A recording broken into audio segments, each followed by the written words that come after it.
Табиғаттың өзі тамаша күйге енетін, адамдарға жайдарлы көңіл күй сыйлайтын Наурыз мерекесінің өзіндік ерекшелігі бар. Көкшыға көшпенді жұрт жайлауға көш түзеген. Киіз үйлерін түйеге артып, малын алдына салып, сән салтанатымен әзіл қалжыңы жарасып, ұзақ жолға шыққан. Биыл Қазақстанда Наурыз мейрамын тойлаудың жаңа үлгісі қалыптасты. Тілші тарқатады.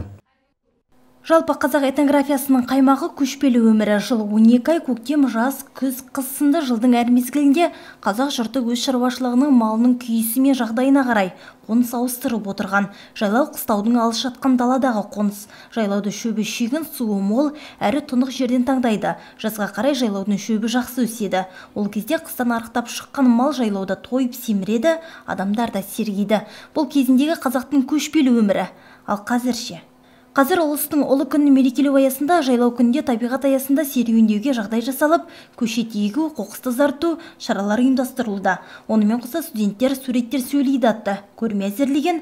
Жалпы қазіргі қоғамда жайлау күнін осылай мерекелеуде. Табиғатты аялау күні осы жайлау күнінен басталады. Жайлау күні жадырап, артынан жаз келеді. Жаз уақыт беймарал бүкіл халықтың, бүкіл елдің, бала шағаның жайлауда еркін емін-еркін жүріп, өсіп, өнуі. Мінекей жайлау күні бүгінгі көрінісіміз суреттер сөйледімен жалғасын тауып жатыр. Жайлау күні Наурыз мерекесі құтты болсын. Наурыздан Наурызға жетуге тілектеспіз. Ұлыстың ұлы күнінде жасалатын ұлттық әдет ғұрыптардың ұрпаққа берер тәрбиесі мен тағылымы мол. Бұл күні колледж қабырғасында қазақтың ұлттық тағамдары дастарханға қойылды. Студенттерге қазақтың көшпелі өмірі жайлы баяндалды. Бүгін біздің колледжіміздің студенттері үшін ерекше күн. Себебі колледждің бірінші қабатында болып жатқан дүниелер ерекше көңіл күй сыйлап жатыр.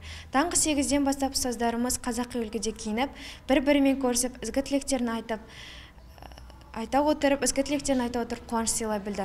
Ерекше етіп дастархан жайып, қазақ халқының ұлттық тағамдарынан бізге дәмін татқызып, қуантып жатыр. Қазағымыздың қасиетті дәстүрін ұмытпай, жаңа заманға сай жаңғырта білейік. Шуақты көктемнің келгенін білдіретін Наурыз халқымыз үшін мерекелі һәм берекелі ай. Қыстан шығып, көңілі көлдей шалқыған көшпелі жұрттың тұрмысында ерекше орын алған ұлттық мейрамымыз осы айдың еншісінде. Гүлім Маратқызы, Нұрбол Үздікбаев, Дидар телеарнасы.